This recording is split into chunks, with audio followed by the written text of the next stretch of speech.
Thank you. My name's Frank Gresham. I'm a certified myofascial trigger point therapist.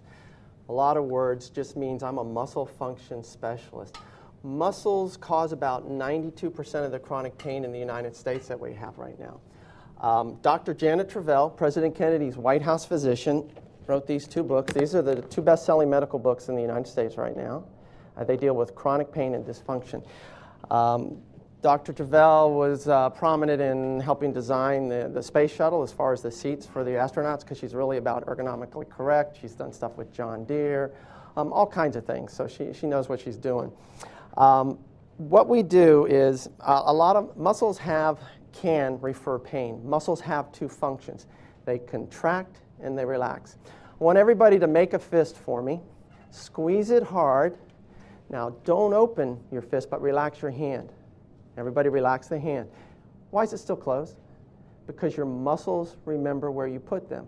So if you're sleeping in a position on your side and you've got your hip rolled over this way, chances are when you wake up in the morning you're going to have hip pain or sciatica pain, things like that, because the muscles have been like this all night and they remember where you put them.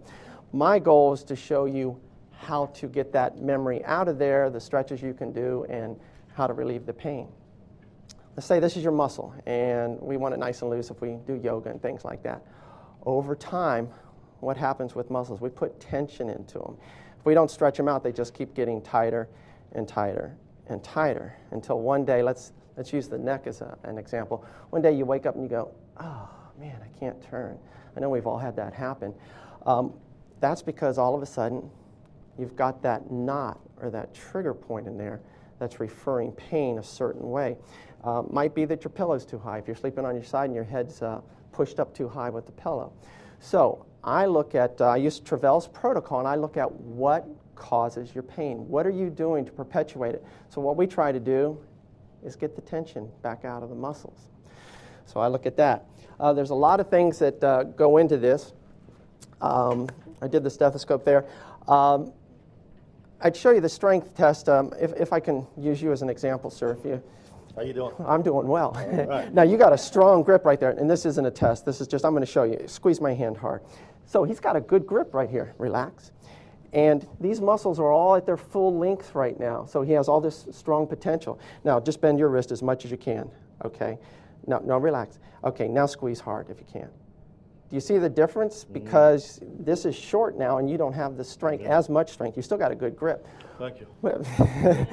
But when your muscles are shorter, they fatigue quicker. I'll give you an example. I'll show you. And tell me if this is big enough so everybody can see. Let's just say that's the normal length of a muscle. And the muscle has two functions. It contracts and relaxes. And when you have that muscle at that full length, you have full range of motion. I should have made this higher so I don't have to keep bending down. You're strong, and you have endurance because you can use that muscle time and time again and you're okay. And what happens is, as we use those muscles and that memory comes back in, if you remember the closed fist, if we're not stretching those muscles out, those muscles get shorter and shorter. Now, right here, that's where the muscle's tight. And again, maybe it's like you wake up in the morning and go, wow, this is just a little tight. You can feel it in the shoulder sometimes. Now, instead of full range of motion of being able to turn to look for traffic, now it's very limited because you have to start using other parts of your body to turn. You're starting to accommodate your pain. So the pain is the range of motion is limited now. Instead of strong, because the muscle's shorter, it's weaker. So you fatigue a lot quicker. And that's the last one. Instead of endurance, you have fatigue. And you just, maybe sometimes I get people come in and go, I just can't grip anything anymore. These muscles are all too short.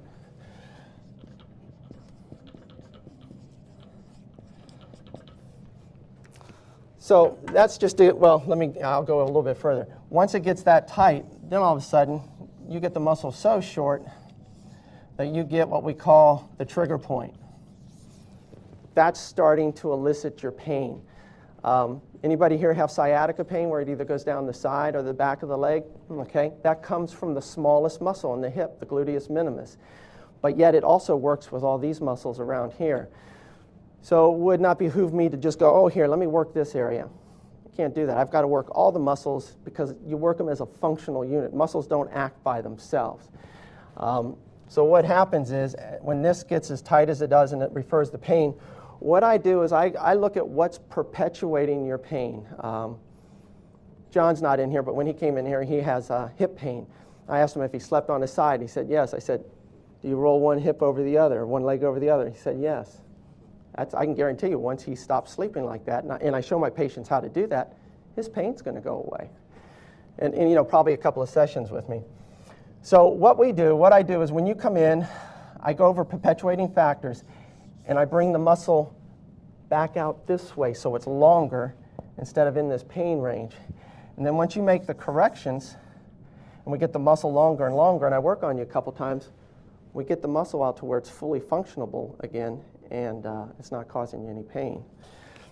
Unfortunately, I see people after they've seen doctors for 20 years. It's sad. I'm going to go over the things that I go over within the consult. The consult lasts about an hour and a half long. I look at perpetuating factors. What's perpetuating your pain? Oh, okay.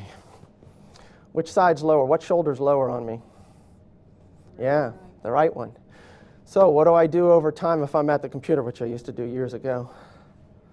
I'd be like this, and then pretty soon I'd be with the mouse and doing this and that. I had shoulder pain, hip pain, and headaches.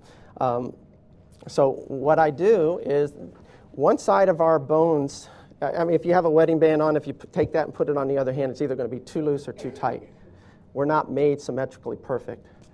This is an ischial lift. It goes under my ischial bone right here. How am I sitting now? I can sit like this all day with no trouble because now my hips are level. Those that are sitting at a desk, at a desk with a chair, I'd have to see your chairs, but this is one of the things I look at. I make sure that you're in the proper positions, and it's a big deal. And I'll look at that if you want. With our heads are anywhere from 8 to 12 pounds. So if we're forward with the head, like a lot of folks doing the work, you're putting a tremendous stress on your neck. You can get headaches, shoulder pain. Headaches especially because most of us need, whether you know it or not, I use not the bifocals when I'm at the computer. I'll have reading glasses, 1.25 power, so that I can keep my head in a nice neutral position when I'm looking at the screen. Not like this because it's blurry and I'm going to try and lean forward. That's perpetuating your pain. So that's one thing I look at. I'll bring that chair over if I can, or if you would, please. Okay, Frank, being the nurse here, I see a lot of people that complain about their chair, and I'm one. And I have lots of pain. When I first came here, I was leaving in tears. So my mom mailed me this because she didn't want her baby being in pain from her chair. Moms are supposed to do that, yes. And I had tried this, and it helped a little bit, but sometimes I still have a little shoulder tightness. Okay. And stuff, so. Turn sideways so they can see. What I would tell you is a lot of chairs are made like this. You see how it's not even touching her back, even though she has the lumbar support. You want something that's going to be up against her back, even if, let's just say this is the chair. Go ahead. This is making the muscles not work because they're resting against the chair. I get folks that come in that sit on the edge of the chair, and they're going, I'm okay. I'm using my core muscles to hold me up. Yes, you are, but that's not okay. You need to use the back of the chair. You also need to have a chair. Does that feel comfortable? For now. Okay, okay. I don't know about an extended period of time. No, I know with this there, but you want a chair that's going to support you in the right way. So this chair, see, and see, that just shifted your head forward. Mm-hmm. When you stand, when you sit, when you sleep, you want ear, shoulder, and hip in alignment. So if we look here, it's a little bit like this. It's not a lot, but it's a little bit like this. That's going to be very important because with our skeletal structure, our spine, if our skull's right over the spine, the muscles aren't having to work that hard. But anytime you're like this, you're shortening these, you're causing trouble up here. So, and also for all you folks that are using the computer, where's your keyboard? Is your keyboard up on a desk or is it on a pull-out tray? Because anytime you're putting your arms up, you're going to be using the muscles that can give you carpal tunnel up here. It starts up here whether you know it or not on carpal tunnel, because all the nerves that come through here. Thank you. So do you get that? That's not a great chair. I mean, you're doing, adjusting to it. That's a $1,000 chair. I know. Mine's from Staples. It's $79, and I had the real nice office chair at my office because I thought professional looking. About 4 days into it, I just went, wow, this is killing me. So it's at home, and I've done what she's done, and made it so that it's useful. So an important thing for you guys is when you're at the computer, I'm just going to try and throw a lot of stuff at you so you know what to do. You want to have the keyboard. At my office, the keyboard comes here, so my shoulders are in a neutral position. I see a lot of folks coming in that their hands are up here, and well, I'm resting it on the keyboard. It's okay. It's ergonomically correct. It's not going to work. Put your hands on one shoulder for me, if you would. Okay, now with the other hand, just move your hand a little bit like this. Can you feel muscles move up here where your hand's resting on your shoulder? Some of you can't. Anytime you have your arm out like this, these muscles are working back here. That's why I tell you it's not just one muscle that's involved. If somebody comes in and goes, this hurts right here. Well, I'm not just going to rub that. You actually have a muscle that attaches to the back that comes up to the arm that's affected every time you do this, your lats. So something like that. I always have my patients bring in pictures because I need to see, like when I say sleep positions, you can be dressed just the way you are, but I have them take pictures on top of their covers with their pillow, and you should see some of the positions they have. I look at it and I go, no wonder you're in pain. Once we correct the sleep positions, it's a big deal. Their pain diminishes usually 40 to 60%. Gentleman that came in today with the thumb pain pattern, he lays on his side, and he's got his arm up like this while he's laying on his side. Do you think if you stood like this for an hour, it might cause a little bit of trouble in your shoulder? Yeah, it will. So I try to show you what to do, how to get rid of it. Once you get rid of it, or once you make the corrections, I will then work on you 2 or 3 times. It's gone. One of the other things I look at, I know this is going to upset some of you, but this is a can of Coke, 10 teaspoons of sugar. It's a lot of sugar. When you have a Pepsi, Coke, whatever, this will suppress your immune system for 4 to 6 hours. Your muscles will not be able to repair. I see so many people that come in that have fibromyalgia that just have a lousy diet, and once they get off of the sugar, it makes a big difference. It allows your body to start rebuilding itself. Not only does it suppress your immune system, but it also hyper-irritates the muscles. So you're actually causing yourself more pain. Had a young lady that came in, and she was drinking this stuff, bug juice. The mom goes, it's got vitamin C. It's great for her. I said, well, that is, but young lady kept going like that all the time. The mom goes, she's got allergies. I'm going to take her into the doctor to get this corrected.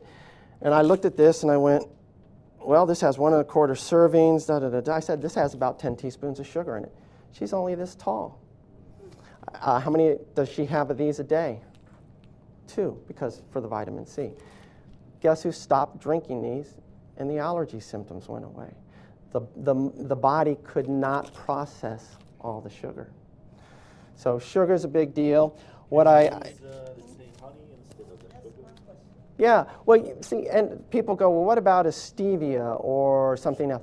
Moderation. I've got a buddy at church that takes 7 of the packets of a stevia and puts it in his coffee. It's natural. That's what he tells me. I go, that's too much.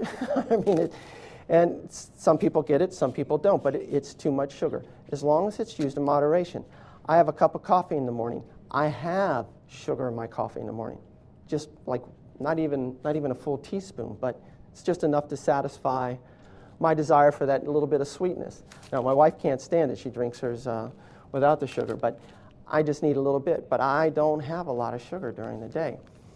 And I don't want you to think like I give all these don'ts. You can't do that. You can't have sugar. I have to give my patients other alternatives. Like if they say, well, I drink Cokes all the time. What am I going to do? I need a sugar fix. Well, I say, drink something like this. They sell these at Whole Foods, Shoppers, wherever. They're called emergencies. And if you look on the back of them, all kinds of vitamins and everything. And they're really good for you, especially in the summertime if you guys get dehydrated or whatever. These things will bounce you right back. Has just a little bit of sugar, like a teaspoon maybe. But it satisfies that desire for the sugar. And plus, if you know you're eating or drinking the right things, that helps you. I get the question sometimes, well, what about fruits? My son-in-law drinks, I don't know if he still does it, but he'll drink a quart of orange juice a day.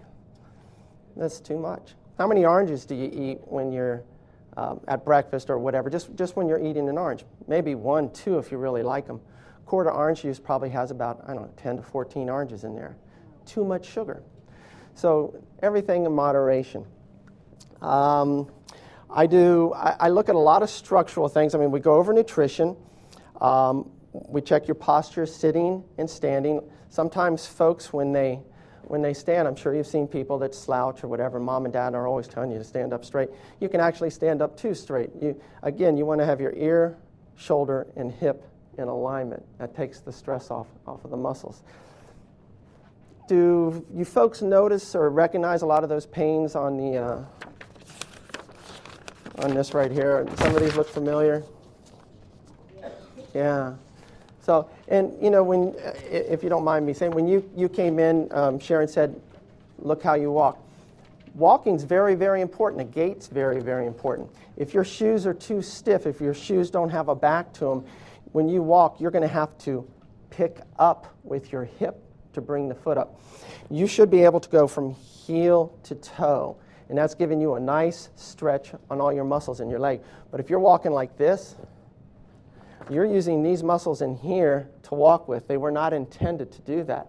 That's what's going to give you hip pain, low back pain, sciatic pain. So usually in the consult, I go over all of this. I look at the shoes, and I'll show you. I said that you need a shoe that has a back to it. Your shoe should be able to do this. If your shoe doesn't, you might have plantar fasciitis, heel pain, which travels up to the hip because you're not functioning correctly. You're not using your muscles the way good Lord made them. Have any of you ever noticed that you might have callus, like on the outside of your big toe? Yeah? That's called Morton's toe. You're going to live. I have the same thing. People go, what's that? You don't need surgery. I used to go to all kinds of doctors to get that corrected. Weak ankles, anybody have weak ankles? That's usually an indicator that it's Morton's toe. The second toe knuckle, not so much the toe, but the knuckle, is just a little bit ahead of the big toe, and it makes you collapse out. That's where you get the callus on the big toe because your foot's going back and forth in the shoe. These are $30. These knock out knee pain, hip pain, if that's what you need, and it's amazing. I play sports. I like to play softball in our church league. When I put these in 10 years ago, even my wife said when she saw that I got a hit, she goes, you look like you were 10, 15 years younger, because I could tell the way that my foot was hitting. I was walking on a tripod is what it is. I was really balanced. When you don't have these in, it's like you're walking on an ice skate, and that's what's causing the knee pain because you're functioning incorrectly. Your knees are coming in a little bit. If anybody has any questions while I'm talking, throw them out, because this is just to help you guys. If you, yes, ma'am. This is called PCOs, ProKinetics. Now, if you go online to get them, they're $70. You get them at my office, I charge what I get them for, $30. Because I'm not going to try and make money off you on the products and stuff.